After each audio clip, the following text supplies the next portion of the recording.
In the name of Allah, the most gracious, the most merciful. Assalamu alaikum, lovely students, and welcome back to English with Murtaza.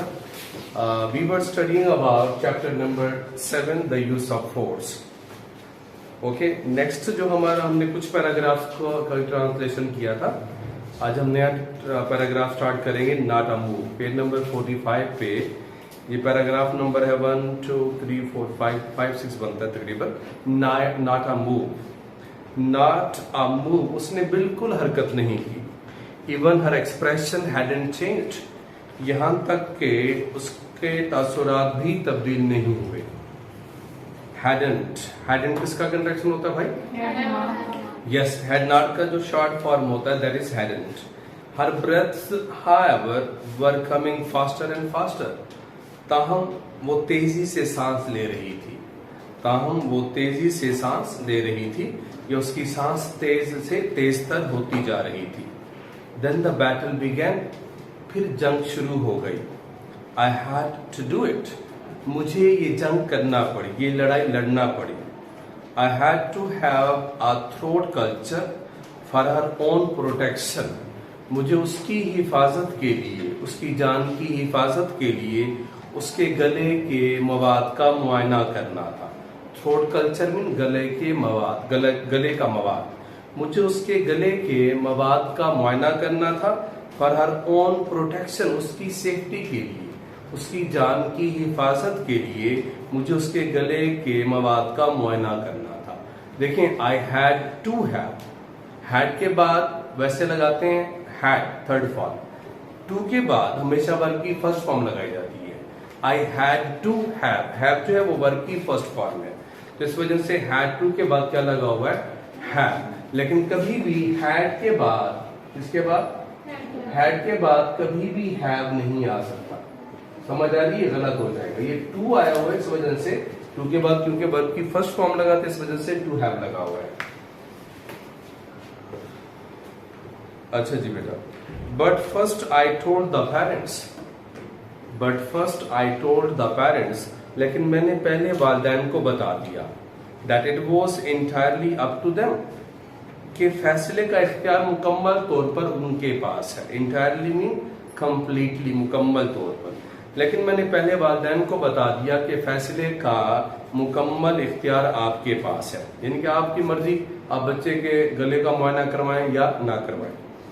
I explain the danger, मैंने खतरे की वजाहत कर दी थी कि भाई अगर throat का एग्जामिनेशन नहीं होगा, मुझे इसकी बीमारी का नहीं पता चलेगा, मैं कोई दवाई लिखकर नहीं दूंगा तो ये मर सकती है. ठीक है. But I explain the danger, मैंने खतरे की वजाहत कर दी थी. बट सेट, और ये भी कह दिया that I would not insist on, कि मैं इसरार नहीं करूंगा, मैं जिद नहीं करूंगा ऑन अ थ्रोट एग्जामिनेशन, गले के मुआयने पर. मैं गले के मुआयने पर इसरार नहीं करूंगा. So long as they would take the responsibility, जब तक कि वो जिम्मेदारी कबूल नहीं कर लेते. मैंने खतरे की वजाहत कर दी थी, लेकिन ये भी कह दिया था कि मैं उस वक्त तक गले के मुआयने पर इसरार नहीं करूंगा जब तक कि वो जिम्मेदारी खुद कबूल ना कर लें. यानी कि अगर गले का मुआयना नहीं होता, अगर बच्ची मर जाती है तो मैं इसका जिम्मेदार नहीं हूंगा, आप लोग होंगे. ठीक है बेटा. तो उसने हरकत नहीं की, यहां तक कि उसका तासुर भी तब्दील नहीं हुआ, ताहम उसकी सांसें तेज से तेजतर होती जा रही थी. फिर जंग शुरू हो गई, मुझे ये जंग करना पड़ी. मुझे उसकी जान की हिफाजत के लिए उसके गले के मवाद का मुआयना करना पड़ा, लेकिन करना था. लेकिन मैंने वालिदैन को पहले बता दिया था कि फैसले का इख्तियार आपके पास है. मैंने खतरे की वजाहत कर दी थी, लेकिन ये भी कह दिया था कि मैं उस वक्त तक गले के मुआयने पर इसरार नहीं करूंगा जब तक कि आप लोग जिम्मेदारी कबूल नहीं कर लेते. रिस्पॉन्सिबिलिटी मीन लायबिलिटी, जिम्मेदारी.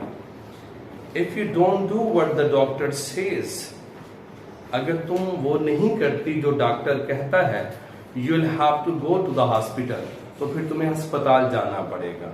द मदर एडमोनिस्ड हर सेवियरली, माँ ने उसे सख्ती से धमकाया या धमकी दी. एडमोनिस्ट होता है वार्न करना, धमकी देना. ठीक है. सेवियरली मीन स्ट्रिक्टली, स्ट्रिक्टली सख्ती से। सेवरली का सिनोनिम क्या होता है बेटा? स्ट्रिक्टली सख्ती से, ठीक है। एडमोनिश्ड का सिनोनिम होता है रेब्यूक्ड, रेब्यूक्ड धमकी देना, धमकाना। रिब्यूक्ड, वार्न्ड, ठीक है। मां ने सख्ती से धमकाते हुए कहा, अगर तुम वो नहीं करती जो डॉक्टर कहता है तो फिर तुम्हें अस्पताल जाना होगा, तुम्हें अस्पताल जाना पड़ेगा, ठीक है बेटा। देखें ये फर्स्ट कंडीशनल है, इफ के साथ प्रेजेंट इंडेफिनिट टेंस है, ठीक है। कंडीशनल पार्ट में जो दूसरा मेन क्लॉज है उसके साथ विल शैल और फर्स्ट फॉर्म लगाते हैं। बेटा फर्स्ट कंडीशनल यही होता है ना, एक वाले हिस्से में आप क्या करते हो, वर्ब की फर्स्ट फॉर्म लगाते हो। जो मेन क्लास होता है उसमें आप क्या करते हो, विल शैल के साथ, विल शैल के साथ आप वर्ब की फर्स्ट फॉर्म लगाते हो। नेगेटिव होगा तो डू नॉट, डज नॉट आ जाएगा, ठीक है बेटा। अगर नेगेटिव होगा तो क्योंकि प्रेजेंट टेंस यूज करना है तो नेगेटिव होगा तो डू नॉट, डज नॉट, जैसे यहाँ इसने लगाया हुआ है। If you do not do what the doctor says you will have to. You'll किसका कंट्रैक्शन तो होता है, यूएल यू विल का या यू शैल का। बेटा ये पंक्चुएशन घर से करके आइएगा। Put her in front of you on your lap, I ordered, मैंने हुक्म दिया इसे अपने सामने गोद में बिठाएं। And hold both her wrist, और इसकी दोनों कलाइयों को पकड़ ले। हाँ जी बेटा इसकी पंक्चुएशन देख रहे हो आप लोग। आई ऑर्डर्ड ये क्या है, आपकी रिपोर्टिंग स्पीच। अब रिपोर्टिंग स्पीच दरमियान में हो तो फिर क्या करते हैं, please open the door a little bit. अच्छा बेटा तो फिर हम क्या करते हैं, पहली रिपोर्टेड स्पीच भी इन्वर्टेड कॉमास के अंदर और दूसरी रिपोर्टेड स्पीच भी किस में चली जाएगी, इन्वर्टेड कॉमास के अंदर चली जाएगी। But as soon as he did the child let out a scream, लेकिन जो ही उसने ऐसा किया बच्ची ने एक चीख मारी। स्क्रीम होता है येल करना, शाउट करना। डोंट, मत करो। यू आर हर्टिंग मी, तुम मुझे तकलीफ पहुंचा रहे हो। Let go of my hands, मेरे हाथ छोड़ दो। Let them go, I tell you, मैं तुम्हें कह रही हूं कि मेरे हाथ छोड़ दो। देन शी शरीद, फिर उसने चीख मारी। टेरिफाइंगली, खौफनाक अंदाज में। हिस्टीरिकली, पागलों की तरह, मैडली। फिर उसने पागलों की तरह खौफनाक अंदाज में चीख मारी। स्टॉप इट, इस सब को रोको, यानी कि ये काम रोको। यू आर किलिंग मी, तुम मुझे मारने लगे हो, तुम मुझे मार रहे हो। Do you think she can stand it doctor, said the mother, माँ ने कहा क्या आपके ख्याल में ये सब बर्दाश्त कर लेगी। स्टैंड का मतलब होता है बर्दाश्त करना, बेयर। स्टैंड का सिनोनिम क्या होता है बेटा, बेयर, बर्दाश्त करना। तो माँ कहती है कि डॉक्टर क्या आपके ख्याल में ये सब बर्दाश्त कर लेगी। ओके जी, यू गेट आउट, तुम यहाँ से दफा हो जाओ, तुम दफा हो जाओ। Said the husband to his wife, Hamid ने अपनी बीवी से कहा तुम यहाँ से चली जाओ। Do you want her to die of diphtheria, क्या तुम चाहती हो कि ये बीमार खन्नाक से मर जाए। किसी भी बीमारी से मरना हो तो डाई ऑफ होता है। ही डाइड ऑफ कॉलरा, वो हैजे से मर गया। ही डाइड ऑफ कोरोना, वो कोरोना से मर गया। तो किसी चीज से भी मरना हो तो किसी बीमारी से मरना हो तो क्या प्रेपोजिशन लगाते हैं, ऑफ, डाई ऑफ। इसकी पंक्चुएशन करके आइएगा बेटा। देखो said the husband to his wife, ये आपकी रिपोर्टिंग स्पीच के दरमियान में है। तो यू गेट आउट भी इन्वर्टेड कॉमास के अंदर। Do you want her to die of diphtheria, तो ये भी इन्वर्टेड कॉमास के अंदर चला जाएगा बेटा। वाइफ के बाद क्या लगा हुआ है, फुल स्टॉप। फुल स्टॉप लगा हुआ है तो इस वजह से हमने सेकेंड रिपोर्टिंग स्पीच का जो डू है उसका डी बड़ा लगाया। अगर यहाँ काम हो तो फिर क्या करते, फिर स्मॉल लगाते। Thank you. Come on now, he told her, उसने कहा आओ। आई सेड, मैंने कहा। कम ऑन नाउ, होल्ड हर, अब आओ इसको पकड़ो, मैंने कहा। हाँ बेटे ये इंपॉर्टेंट पैराग्राफ है, ट्रांसलेशन के लिए करके आइएगा। Then I grasped the child's head, फिर मैंने बच्चे के सर को पकड़ लिया। ग्रास्प मीन्स सीज करना, पकड़ना। विद माई लेफ्ट हैंड, अपने बाएं हाथ से। बाएं होता है ना लेफ्ट, उर्दू में बाएं कहते हैं। मैंने अपने बाएं हाथ से बच्ची के सर को पकड़ा। एंड ट्राइड, और कोशिश की, to get the wooden tongue depressor. Wooden कहते हैं लकड़ी का बना हुआ, टंग डिप्रेसर, जुबान को दबाने वाला। डिप्रेस होता है दबाना। बिटवीन हर टीथ, उसके दांतों के दरमियान। फिर मैंने अपने बाएं हाथ से बच्ची के सर को पकड़ा और लकड़ी का जुबान को दबाने वाला आला उसके दांतों के दरमियान दाखिल करने की कोशिश की। ट्राई टू गेट, दाखिल करने की कोशिश की। लकड़ी का जुबान को दबाने वाला आला बिटवीन हर टीथ, उसके दांतों के दरमियान। बेटा सिंपल सा है। फिर मैंने अपने बाएं हाथ से बच्ची के सर को पकड़ा और उसके दांतों के दरमियान लकड़ी का जुबान को दबाने वाला आला दाखिल करने की कोशिश की। शी फोर्ट, वो लड़ी, उसने लड़ाई की। विद क्लेंस्ड टीथ, भींचे हुए दांतों के साथ। क्लेंस्ड का मतलब होता है क्लोज, शट, ठीक है, भींचे हुए, टाइटन्ड। क्या बेटा इसका सिनोनिम? TIGTENED, टाइटन्ड, टाइटन्ड, टाइटन्ड या क्लोज या शट। वो भींचे हुए दांतों के साथ लड़ी, डेस्परेटली, शिद्दत से, सख्ती से, ठीक है। वो भींचे हुए दांतों के साथ बेजिगरी से लड़ी, या किससे लड़ी? शिद्दत से लड़ी। But now I also had grown furious, लेकिन अब मुझे भी गुस्सा आ गया था। एट अ चाइल्ड, बच्ची पर। अब मुझे भी बच्ची पर गुस्सा आ गया था। फ्यूरियस होता है to grow, furious mean to get angry. अब मुझे भी बच्ची पर गुस्सा आ गया था।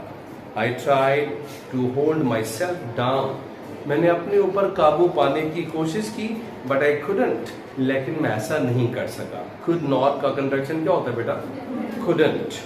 आई know how to expose a throat for inspection, मैं जानता हूं कि मुआयने के लिए गले को कैसे खोलते हैं, एक्सपोज करते हैं। आई डिड माई बेस्ट, मैंने अपनी पूरी कोशिश की। When finally, जब आखिरकार, I got the wooden spatula, मैं लकड़ी के कुफचे को ले गया। कुफचा, लकड़ी का कुफचा ले गया। Behind the last teeth, उसके आखिरी दांतों के पीछे। जब आखिरकार मैं लकड़ी का कुफचा उसके आखिरी दांतों के पीछे ले गया, and just the point of it, और जब इसकी नोक into the mouth cavity, उसके हलक में थी, और जब इसकी नोक उसके हलक में थी, she opened up for an instant, तो उसने एक लम्हे के लिए अपना मुंह खोला। But before I could see anything, लेकिन इससे पहले कि मैं कुछ देख पाता, she came down again, उसने दोबारा मुंह बंद कर दिया। she came down, वो नीचे आ गई, यानी उसने अपना मुंह बंद कर लिया। and gripped, और पकड़ लिया, the wooden blade, लकड़ी के ब्लेड को, between her molars, अपने दाहरू के दरमियान। मोलर कहते हैं ग्राइंडिंग टीथ को, ग्राइंडिंग टीथ को, दाहड़ जिसे कहा जाता है, ठीक है। और लकड़ी के ब्लेड को उसने अपने दाहरू के दरमियान भींच लिया या दबोच लिया।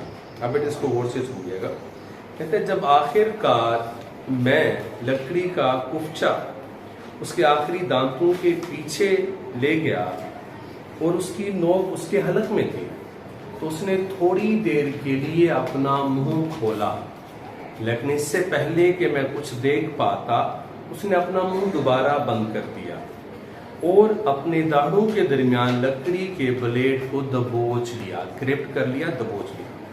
She reduced it to splinters, उसने इसके टुकड़े टुकड़े कर दिए। स्प्लिंटर्स कहते हैं बिट्स को, पीसेस को। स्प्लिंटर्स का सिनोनिम क्या होता है बेटा? पीसेस या bits, splinters. And she reduced it to splinters, उसने इसके टुकड़े टुकड़े कर दिए। Before I could get it out again, इससे पहले कि मैं इसे दोबारा बाहर निकालता, उसने इसके टुकड़े टुकड़े कर दिए। तो समझ आएगी पैराग्राफ। तो वो कहते हैं कि फिर मैंने अपने बाएं हाथ से लड़की के सर को दबोच लिया और उसके दांतों के पीछे जुबान दबाने वाला लकड़ी का आला दाखिल करने की कोशिश की। वो मुझसे बेजिगरी से लड़ी, लेकिन अब भी मुझे भी अब बच्ची पर गुस्सा आ गया। मैंने अपनी भरपूर कोशिश की, मैंने अपने ऊपर काबू पाने की कोशिश की, लेकिन मैं ऐसा नहीं कर सका। मैं जानता हूं कि मुआयने के लिए गला कैसे खोलते हैं, और मैंने अपनी भरपूर कोशिश की। जब आखिरकार मैं लकड़ी का कुफचा उसके आखिरी दांतों के पीछे ले गया और उसकी नोक उसके हलक में थी। उसने थोड़ी देर के लिए अपने मुंह को खोला, लेकिन इससे पहले कि मैं कुछ देख पाता उसने अपना मुंह दोबारा बंद कर दिया और लकड़ी का ब्लेड अपनी दाढ़ों के दरमियान दबोच लिया। इससे पहले कि मैं इसे बाहर निकालता उसने इसके टुकड़े टुकड़े कर दिए। बेटा, is everything okay in this paragraph? Do you have any question? समझ आ गया? ठीक है, वरना दोबारा पढ़ा दे तो इट्स ओके। आगे चलते हैं। Aren't you ashamed? Aren't, are not किसका कंट्रैक्शन होता है भाई? A R, aren't. इसको एरेंट अमेरिकन बोलते हैं, लेकिन इसको का जो प्रॉपर प्रोनाउंसिएशन है वो है आन, आंटी से aunt. Aren't you ashamed? Are you not ashamed? क्या आप शर्मिंदा नहीं हो? तो आंट किसका कंट्रैक्शन है भाई? आर नॉट का, आर नॉट का। Aren't you ashamed? क्या तुम शर्मिंदा नहीं हो? The mother yelled at her. माँ ने उस पर चीखते हुए कहा, चिल्लाते हुए कहा। येल्ड होता है क्राइड, शाउटेड। माँ ने चीखते हुए कहा, क्या तुम शर्मिंदा नहीं हो? Aren't you ashamed to act like that in front of the doctor? Doctor के सामने ऐसा करके तुम शर्मिंदा नहीं हो? आंट इसका कंट्रैक्शन होता है आंट, आर नॉट का। ओके, आगे चलते। ये पंक्चुएशन करनी है आप लोगों ने। ये बिल्कुल वही है रिपोर्टिंग स्पीच दरमियान में बाकी रिपोर्टेड स्पीचेस कहाँ चले जाएंगे भाई? इन्वर्टेड कामास के अंदर। इसमें चले जाएंगे इन्वर्टेड कामास के अंदर। Okay, get me a smooth handled spoon of some sort. मुझे एक किस्म का हमवार दस्ते वाला चम्मच ला दो। स्मूथ हैंडल्ड स्पून, हमवार दस्ते वाला चम्मच। आई टोल्ड दी मदर, मैंने माँ से कहा मुझे हमवार दस्ते वाला एक चम्मच ला दो। We are going through with this. अब हम ये काम खत्म करने लगे, अब हम मुआयना करने लगे हैं। The child's mouth was already bleeding. बच्ची के मुंह से पहले ही खून आ रहा था। हर टंग वॉज कट, उसकी जुबान कट गई थी। एंड शी वॉज स्क्रीमिंग, और वो चिल्ला रही थी। उसने आसमान सर पर उठा रखा था। इन वाइल्ड हिस्टीरिकल शरीक्स, वाइल्ड गजबनाक, हिस्टीरिकल मीन पागलों जैसी, शरीक्स मीन चीखों से। उसने गजबनाक पागलों जैसी चीखों से, गजबनाक पागलों जैसी चीखों से आसमान सर पर उठा रखा था। स्क्रीमिंग का मतलब है आसमान सर पर उठा रखा था या चीख रही थी। तो यहाँ आप ट्रांसलेशन में क्या करोगे?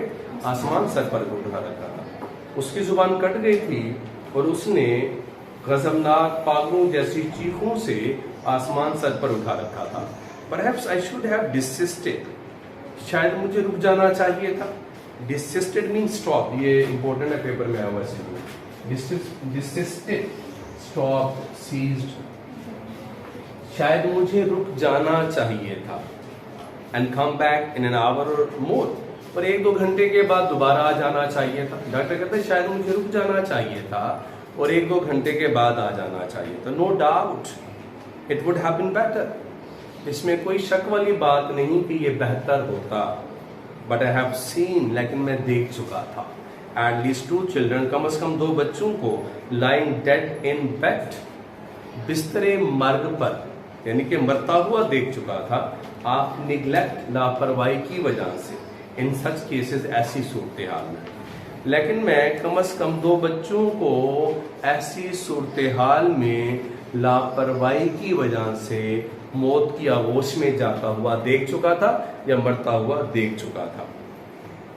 एंड फीलिंग दैट, और ये महसूस करते हुए, I must get a diagnosis now, कि अब मुझे तशखीस कर लेनी चाहिए, चेकअप कर लेना चाहिए। और नेवर, या फिर मुझे कभी मौका नहीं मिलेगा। I went at it again, मैं दोबारा इस काम पर लग गया। और नेवर का मतलब है या फिर कभी मौका नहीं मिलेगा। कहते हैं कि लेकिन मैं कम से कम इस तरह की सूरत हाल में लापरवाही की वजह से 2 बच्चों को मरता हुआ देख चुका था। और ये महसूस करते हुए कि मुझे अब तशखीस कर लेनी चाहिए या फिर कभी मौका नहीं मिलेगा, मैं दोबारा इस काम पर लग गया। But the worst of it was that, लेकिन सबसे बुरी बात ये थी, सबसे बदतरीन बात ये थी, it was that I too had got beyond reason. I had too got beyond reason. मैंने भी अक्ल का दामन छोड़ दिया था. रीजन मीन लॉजिक, अक्ल. लेकिन सबसे बुरी बात ये थी कि मैंने भी अक्ल का दामन छोड़ दिया था. I could have torn the child apart. मैं बच्ची को चीर फाड़ सकता था. टीयर, टॉर्न, चीरना फाड़ना. मैं बच्ची को चीर फाड़ सकता था in my own fury. Fury mean indignation, anger, गुस्सा. मैं अपने गुस्से में बच्ची को चीर फाड़ सकता था एंड एंजॉयड इट, और इससे लुत्फानंदोज हो सकता था. It was a player to attack her. उस पर हमला करना खुशी की बात थी. My face was burning with it. मेरा चेहरा गुस्से से जल रहा था. ठीक है. तो बेटा वो कहते हैं कि मैंने माँ से कहा मुझे एक किस्म का हमवार दस्ते वाला चम्मच ला दो. अब हम ये काम करने लगे हैं. बच्ची के मुंह से पहले ही खून आ रहा था. उसकी जुबान कट गई थी और वो पागलों की तरह गजबनाक अंदाज में, उसने पागलों की तरह गजबनाक चीखों से आसमान सर पर उठा रखा था. शायद मुझे रुक जाना चाहिए था और 1-2 घंटे के बाद दोबारा आ जाना चाहिए था. इसमें कोई शक वाली बात नहीं कि ये बेहतर होता. लेकिन मैं कम से कम 2 बच्चों को ऐसी सूरत हाल में लापरवाही के सबब मरते हुए देख चुका था. और ये महसूस करते हुए क्या मुझे मुआयना कर लेना चाहिए या फिर कभी मौका नहीं मिलेगा, मैं दोबारा इस काम पर लग गया. लेकिन सबसे बुरी बात ये थी कि मैंने भी अक्ल का दामन छोड़ दिया था. मैं अपने गुस्से में बच्ची को चीर फाड़ सकता था और इससे लुत्फानंदोज हो सकता था. उस पर हमला करना खुशी की बात थी. मेरा चेहरा गुस्से से जल रहा था. तो बेटा ये सारे इंपॉर्टेंट पैराग्राफ हैं. ये वाला पैराग्राफ जो आप पढ़ने लगे हैं ये पेपर में कई दफा आ चुका है. ठीक है. इन द फाइनल अनरीजनिंग असॉल्ट, आखिरी नामाकूल हमले में. अनरीजनिंग कहते हैं इलॉजिकल को. असॉल्ट का मतलब होता है हमला, अटैक. असॉल्ट का सिनोनिम क्या होता है बेटा जी? अटैक, हमला. आखिरी नामाकूल हमले में I overpowered the child's neck and jaws. मैंने बच्ची की गर्दन और जबड़ों को दबोच लिया. आखिरी नामाकूल हमले में मैंने बच्ची की गर्दन और जबड़ों को दबोच लिया. I forced the heavy silver spoon. मैंने भारी चांदी का चम्मच ठोंस दिया. बैक ऑफ हर टीथ, उसके दांतों के पीछे. एंड डाउन, और नीचे हर थ्रोट, उसके गले में. टिल शी गैग, यहां तक कि उसको उबकाई आने लगी. मैंने उसके दांतों के पीछे नीचे हलक में भारी चांदी का चम्मच ठोंस दिया, यहां तक कि उसको उबकाई आने लगी. एंड देयर इट वॉज, और यहां देखिए, बोथ टॉन्सल्स, उसके दोनों वदूद, कवर्ड विद मेम्ब्रेन, झिल्ली से ढके हुए थे. और यहां देखिए उसके दोनों वदूद झिल्ली से ढके हुए थे. She had fought valiantly, वो बहादुरी से लड़ी. वेलियंट कहते हैं ब्रेव को, बोल्ड को, बहादुर को. courageously, बहादुरी से. She had fought valiantly, वो बहादुरी से लड़ी. To keep me, मुझसे छुपाने के लिए. To keep me from knowing her secret, मुझसे अपना राज छुपाने के लिए वो बहादुरी से लड़ी. मुझसे अपना राज छुपाने के लिए वो बहादुरी से लड़ी. She had been hiding that sore throat, वो ये खराब गला छुपा रही थी. हाइड होता है कंसील करना, छुपाना. sore throat mean infected throat, खराब गला. for 3 days एटलीस्ट, कम से कम 3 दिनों से, वो कम से कम 3 दिनों से ये खराब गला छुपा रही थी. And lying to her parents, अपने वालिदैन से झूठ बोल रही थी. in order to escape, बचने के लिए. in order to escape, बचने के लिए. Just such an outcome as this, इस तरह के नतीजे से. वो कम से कम 3 दिन से अपना खराब गला छुपा रही थी और इस तरह के अंजाम से बचने के लिए वो अपने वालिदैन से झूठ बोल रही थी. बेटा आसान सा है कि आखिरी नामाकुल हमले में मैंने बच्ची की गर्दन और जबड़ों को दबोच लिया. मैंने उसके दांतों के पीछे और नीचे हलक में चांदी का भारी चम्मच ठोंस दिया, यहां तक उसको उबकाई आ गई. और यहाँ देखिए उसके दोनों उदू झिल्ली से ढके हुए थे. वो अपना राज मुझसे छुपाने के लिए बहादुरी से लड़ी. वो कम से कम ये खराब गला 3 दिन से छुपा रही थी और इस तरह के अंजाम से बचने के लिए अपने वालिदैन से झूठ बोल रही थी। Now truly she was furious, अब वो वाकई गुस्से में आ गई थी। Furious mean angry. She had been on the defensive before, इससे पहले वो अपना दिफा कर रही थी। बट नाउ शी अटैक्ड, लेकिन अब उसने हमला कर दिया। पहले वो अपना दिफा कर रही थी लेकिन अब उसने हमला कर दिया, या पहले उसने मुदाफियाना अंदाज अपनाया हुआ था, अब जारहाना। Try to get up her father's lap, उसने अपने बाप की गोद में से उठने की कोशिश की। एंड फ्लाई एट मी, और मुझ पर झपटी। while the tears of defeat blinded her eyes, जबकि शिकस्त के आंसुओं ने उसकी आंखों को धुंधला कर दिया था। अब वो वाकई गुस्से हो गई थी। पहले उसका अंदाज मुदाफियाना था, अब जारहाना था। उसने अपने बाप की गोद में से उठने की कोशिश की और वो मुझ पर झपटी, जबकि शिकस्त के आंसुओं ने उसकी आंखों को धुंधला कर दिया था। ओके, चला, it's the end of today's lesson. See you in the next lesson.